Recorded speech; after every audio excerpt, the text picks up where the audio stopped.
Hello दोस्तों, स्वागत है आपका एक बार फिर से मेरे एक नई वीडियो पर। और आज का हमारा जो टॉपिक है वो है नवीकरण योग्य संसाधनों और अनवीकरण योग्य संसाधनों में अंतर। यहाँ पर पहली बात आती है कि संसाधन का मतलब क्या है। तो संसाधन पर्यावरण में एक उपलब्ध ऐसी वस्तु जो हमारी आवश्यकताओं की पूर्ति करती है, यानी ऐसी कोई भी वस्तु जो हमारी आवश्यकताओं की पूर्ति करती है वो संसाधन है। मान लीजिए खाना हम खाते हैं तो वो हमारी एक आवश्यकता की पूर्ति करती है, वो हमारी भूख को पूरी करती है, तो उसी लिए वो भी हमारे लिए एक संसाधन है। तो हमारे लिए हर एक ऐसी चीज जो हमारी आवश्यकता की पूर्ति करती है वो संसाधन है। ठीक है, जैसे अभी वर्तमान में मोबाइल सबके लिए जरूरी है, तो ये एक संसाधन है अभी वर्तमान का। इसीलिए जो भी किसी भी व्यक्ति की आवश्यकता की पूर्ति करती है वो उसके लिए संसाधन कहलाती है। तो संसाधन समझ में आया कि एक ऐसी वस्तु जो हमारी आवश्यकताओं की पूर्ति करती है वो संसाधन कहलाती है।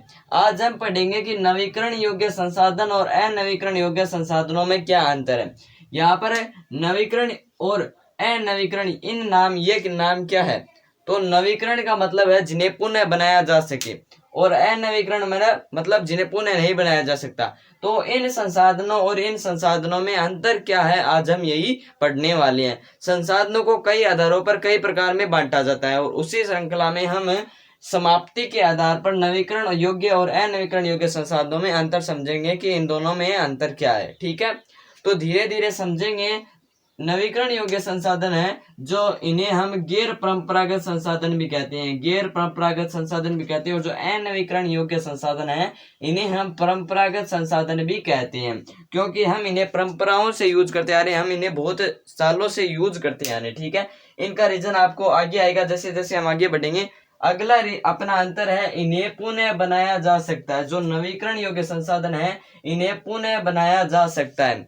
नवीकरण योग्य जो संसाधन है जो एक बार खत्म हो जाएंगे ना तो हम इन्हें दोबारा बना लेंगे, लेकिन जो अनवीकरण योग्य संसाधन है इन्हें पुनः नहीं बना सकते। अगर इनको एक बार यूज कर लिया, चाहे वो कैसे भी हो, चाहे हमने ज्यादा यूज किया हो चाहे कम यूज किया हो, वो एक बार चला गया ना तो वो अब वापस नहीं आएगा।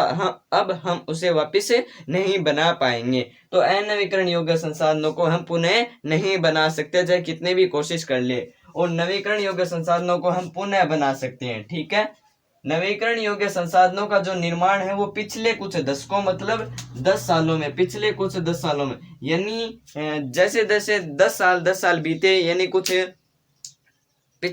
पिछले 50-60 सालों में ही इन संसाधनों का निर्माण हुआ है। लेकिन जो अनवीकरण योग्य संसाधन है इनका निर्माण एक लंबी भूगर्भिक क्रियाओं से हुआ है।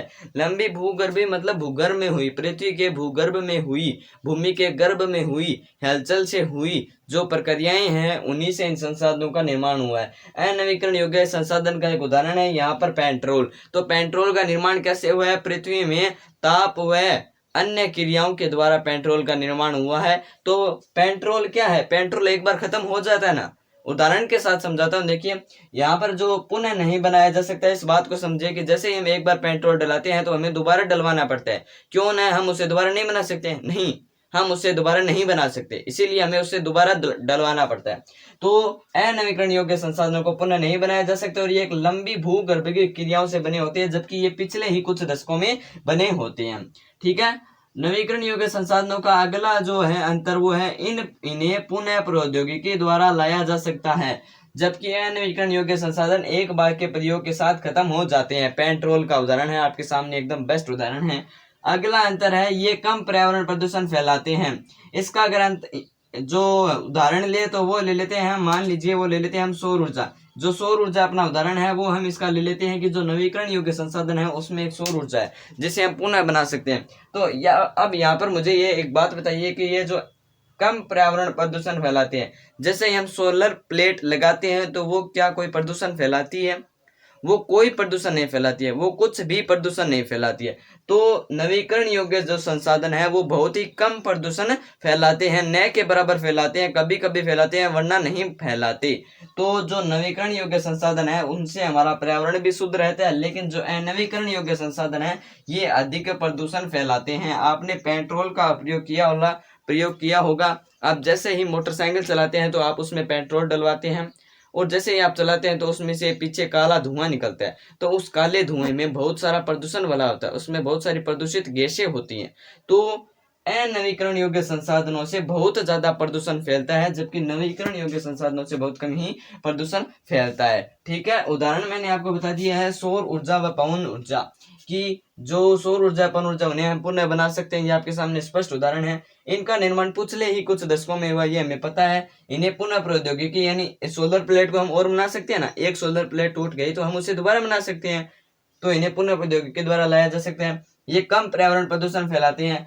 आप लिख सकते हैं ये न के बराबर, ये न के बराबर पर्यावरण प्रदूषण फैलाते हैं, न के बराबर पर्यावरण प्रदूषण फैलाते हैं। ठीक है, न के बराबर पर्यावरण प्रदूषण यहाँ पर ये फैलाते हैं। यहाँ पर हम नवीकरण योग्य संसाधनों को दो भागों में बांट सकते हैं, सतत यानी जो लंबे समय तक चलते रहते हैं, सतत यानी जो हवा में चलते हैं, और प्रवाह है मतलब जो प्रवाही होती है। जैसे प्रवाह मतलब पानी और सतत मतलब वायु। ठीक है, तो इन्हें हम एक भागों में बांट सकते हैं, और जो अनवीकरण योग्य संसाधन है उन्हें हम दो भागों में बांट सकते हैं। पहला है चक्रीय, दूसरा है अचक्रीय।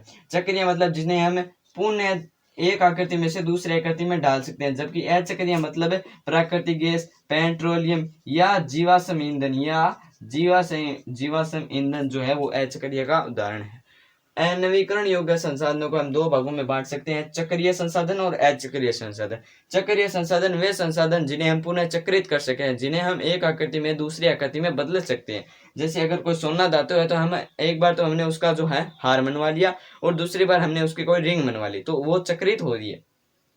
अचक्रीय मतलब जिन्हें हम चक्रित नहीं कर सकते, जैसे पेट्रोलियम है तो एक बार के प्रयोग के साथ ये खत्म हो जाता है, हम इसका दोबारा उपयोग नहीं कर सकते।